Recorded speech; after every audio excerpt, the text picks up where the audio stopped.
So we're starting with chapter 8, that is the building block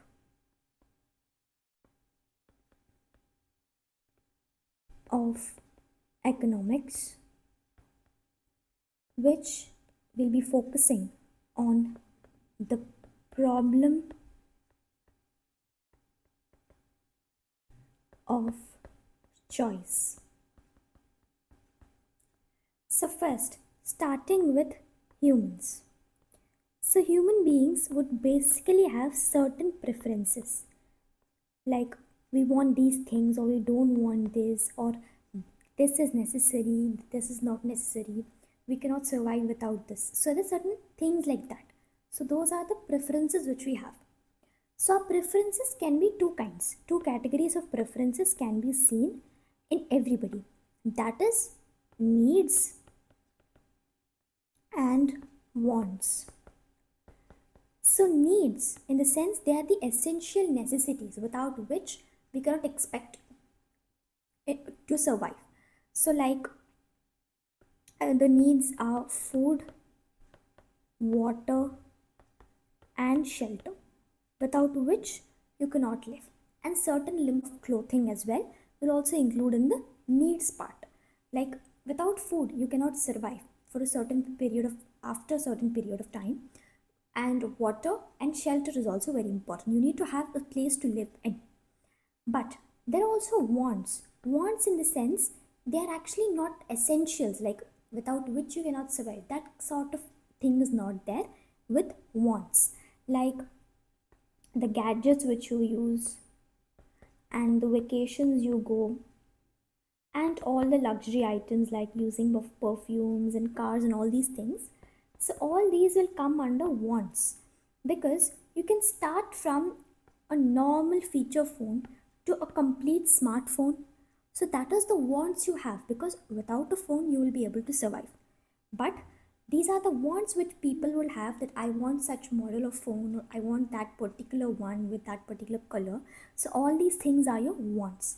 But the needs are the basic things without which you cannot expect to live. That is food, water and shelter. And needs are these, and wants are something which are unlimited. Okay, so due to all these reasons, we have to study about the basic word, that is resources. So from this we will get to know the basic word, that is resources. So resources are the ones which are required.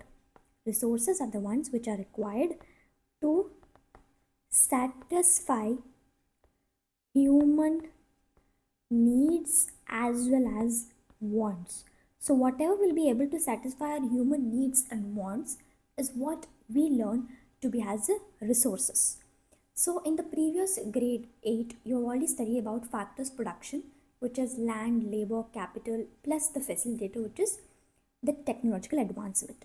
So these are all the factors of production which are used for the production of goods, so that you will be able to do certain business aspects.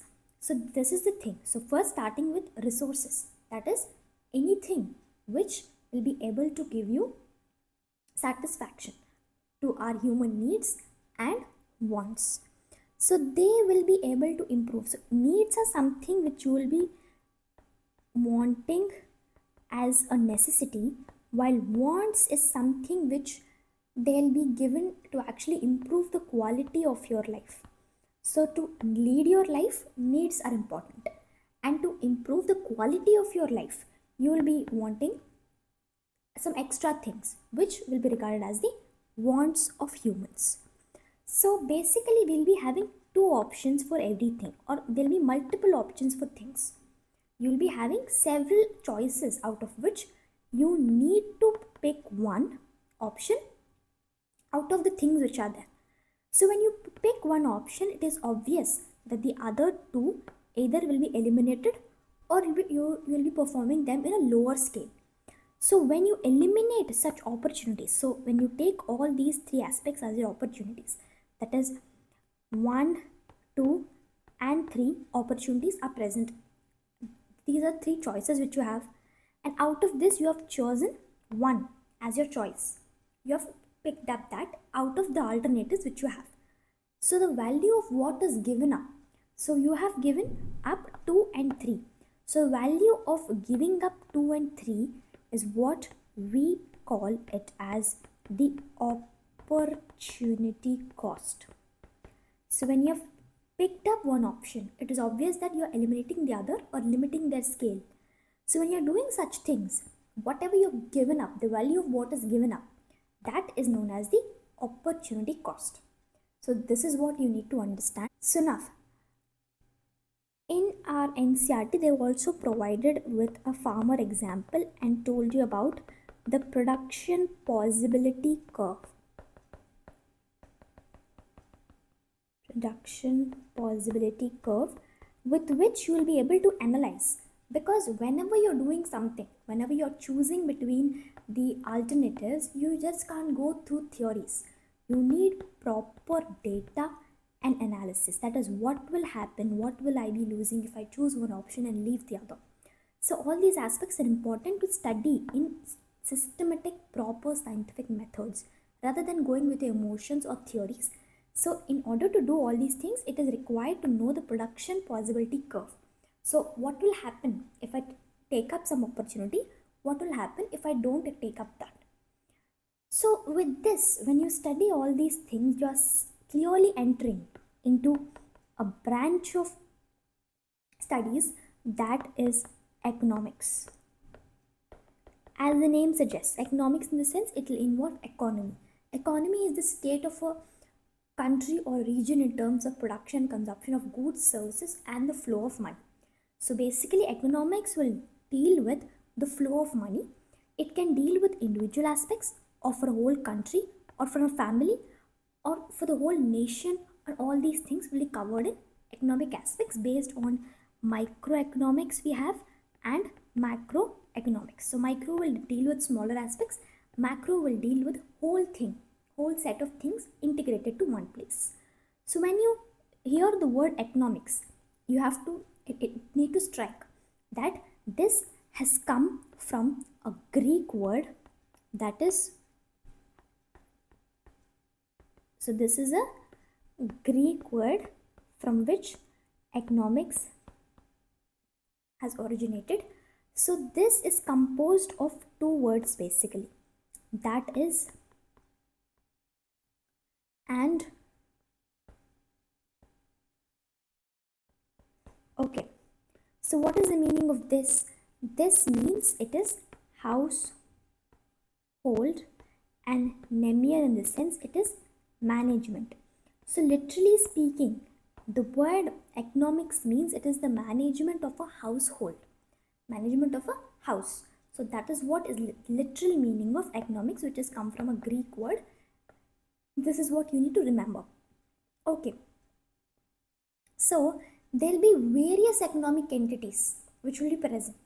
So you have various resources. So when you have various resources, you will also have n number of ways in order to allocate them. For example, if you have steel, steel will have various purposes. So when you have steel, you can allocate them. That is, you can use them for various purposes like making of some furniture items or utensils or whatever. According to the preferences and the need of that particular item, you will be able to perform. So there are various things the resources can be allocated to. So who are the ones who can actually do this? They are the economic entities.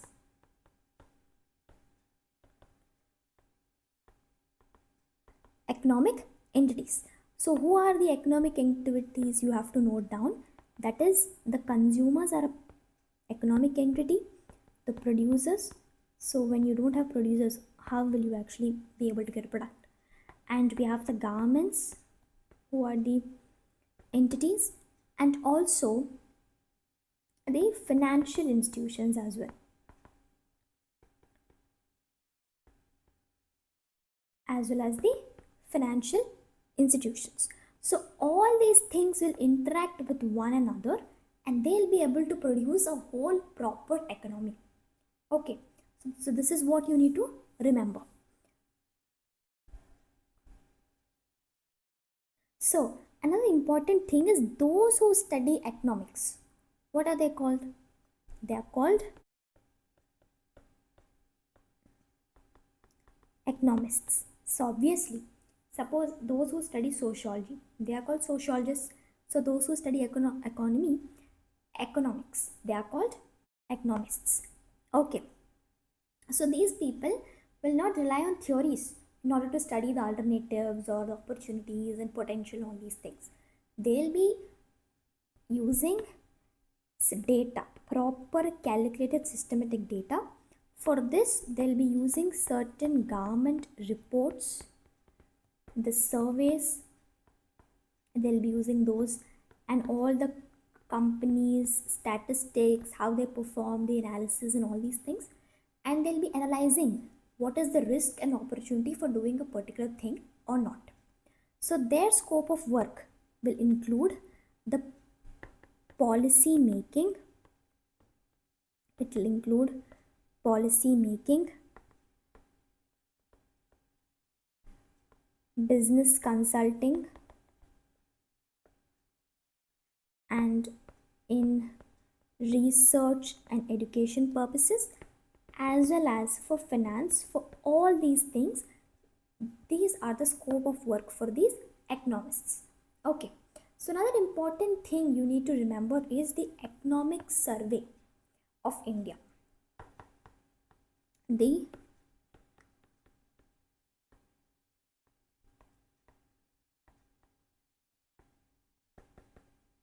Economic Survey of India, which is conducted annually, that is every year it will be conducted by the Ministry of Finance.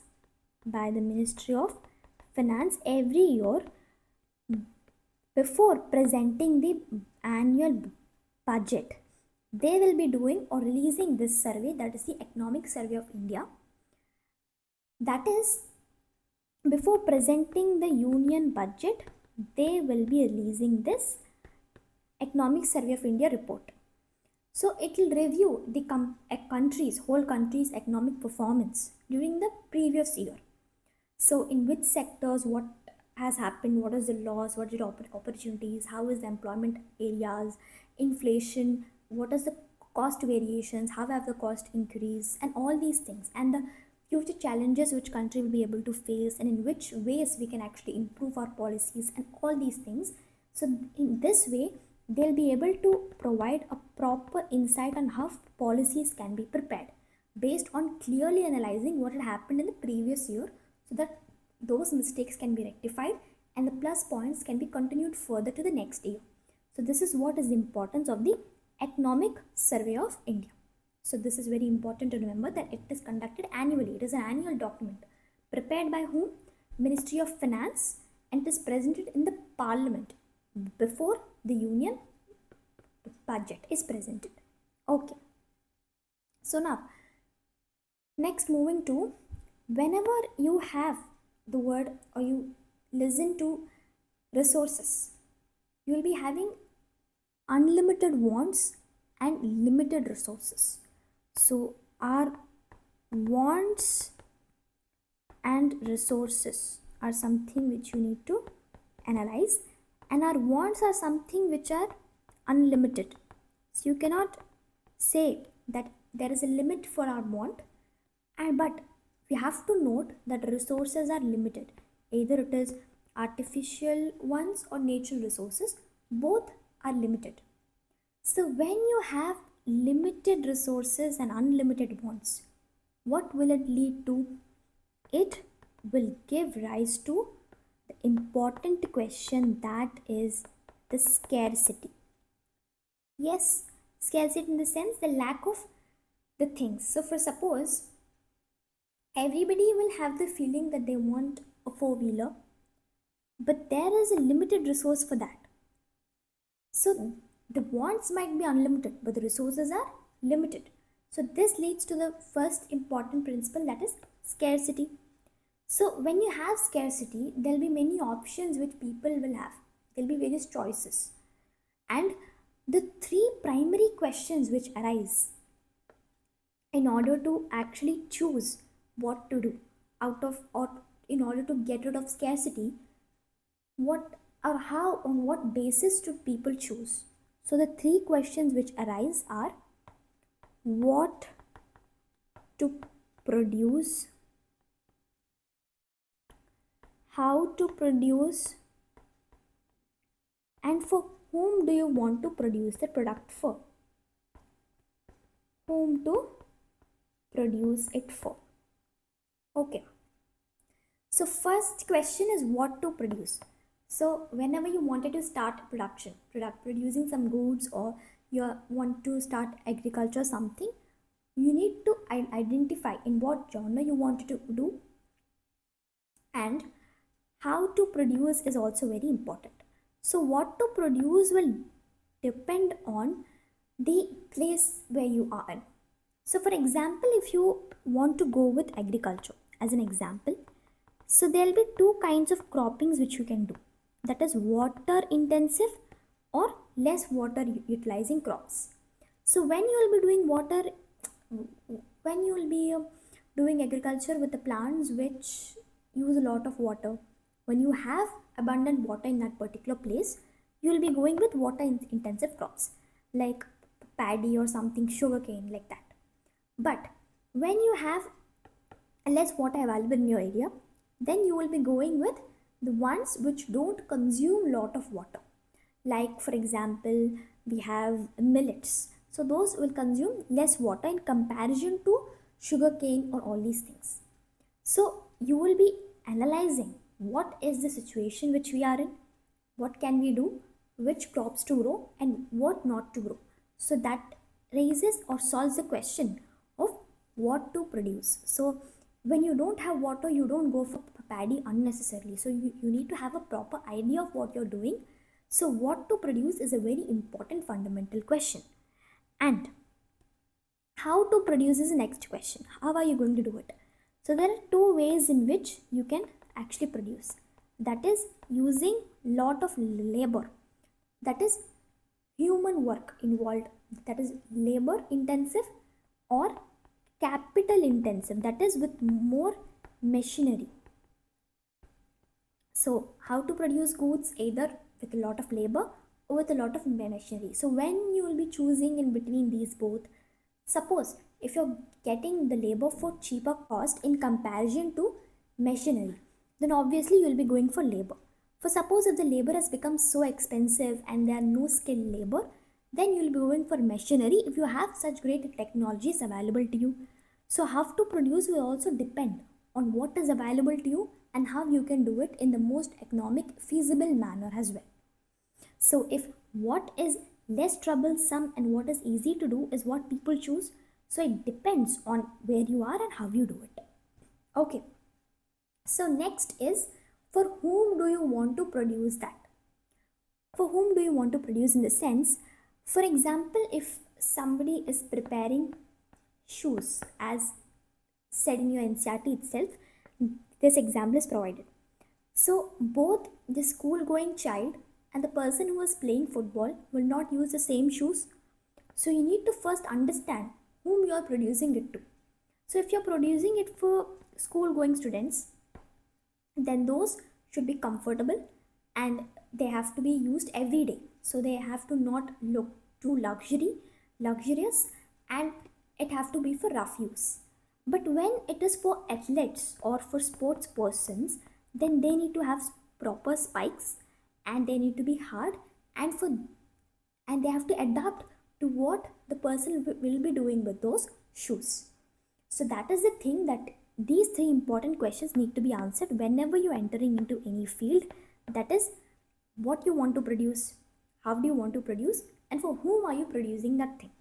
So it completely depends on which one is profitable and what is the law of that land. So what laws are present, what are the governmental laws, according to that you will be doing, and what are the incentives which are available, and which option is less troublesome and more profitable is what the person will be thinking in the first place whenever they are entering into a field. Okay, so now moving to the economic systems. There are various economic systems which are followed all over the world. So the three primary ones are the planned economy and the market economy and the mixed economy. So when you have planned economy, as the name suggests, everything will go as per plan. So there is always strict governmental intervention into everything. What is the things you need to produce, how much cost, what is the price of product, and at what scale you have to generate, and what is the price. All these things are fixed. So there is a huge government intervention, and mostly government ownership is only present. So there will be less private owned things, and even though if they are once private owned ones, they are completely under the control of the government. So this will restrict the competition will be less, and people will lack, or there is a reduce of choices, because whatever is available they need to use that. So there'll be, and the prices are also fixed, there'll be no competition, so whatever is fixed the people have to pay. So the countries which follow this are the former Soviet Union, and we have this in North Korea and Cuba. But when it comes to market economy, this will have less government intervention. So the intervention by government is quite reduced, and you have private ownerships, and they will be following their principles about what they want to make, how they want to make, according to the demand and supply which is available, and according to the profits they wanted to make. But there will be less governmental intervention. There will be government intervention, but very less in comparison to what we see in the planned economy. And it's just like it is told in the NCRT that in this market economy, government will just act like a referee in the football match. So whatever you do, they'll be seeing that whether it is in proper norms according to the laws or not, and that's all. But they don't interfere in everything. So the countries which follow this are the United States of America, Japan, and Hong Kong are some of which follow this market economy. So here we'll be having increased competition because there are various ones who will be producing, and more choices will be available, and the prices will be fluctuating because there is more competition. So one wants to get more sales, so they'll be reducing the prices. So there is a competition, therefore there is a more affordable prices will be available in the market economy. Okay, next one is the mixed economy, which is basically followed in India, is one of the examples which follows mixed economy, where you will be seeing both the features of planned economy as well as market economy. That is, both private ownership will also be seen, and government will also own certain institutions. So suppose if you have schools, we have government schools and private schools. So this is what is advantage in the mixed economy. So the countries which follow this are China post after 1978, India after 1991, and Germany and Sweden. So here you will be having competition same as the market economy, but at the same time, since you have governmental option as well, so there will be a control on the prices as well. So there will not be too much inflation because there is both availability of government and private things. So whoever want luxury, they have money, who can afford, will go for private ones. Whoever will not be able to do that will be able to opt for the government services as well. So this is the advantage of the mixed economy which is followed. So basically we have three kinds of economies, that is the planned economy, market economy, and mixed economy. So another important thing you need to note is that after independence, India has got independence in 1947, and after independence until 1991, even India used to follow the plan of planned economy itself. That is, everything was governmental owned as itself. But later, when you have got some serious economic problems, that's when government has actually reduced the excessive regulations and has encouraged. So after 1991, it has encouraged the private enterprises. So until then, we were in the same situation as the planned economy, but after that, we have slowly shifted to mixed economy. Okay, so in this way, what all you have read in this chapter? So we have started with what are needs and wants which are there, what are resources, so anything which will be able to satisfy the human needs and wants as a resource, and our resources are limited while our wants are unlimited. And we have got three fundamental questions which need to be answered, that is, what to produce, how to produce, and for whom do you want to produce. And we basically have three economic systems, that is the planned economy, the market economy, and the mixed economy. So in planned we have huge governmental interventions, here we have very less governmental interventions, and here we have both the proper balance of private plus government together. So this is what you have got in this whole chapter, that is the problem of choice.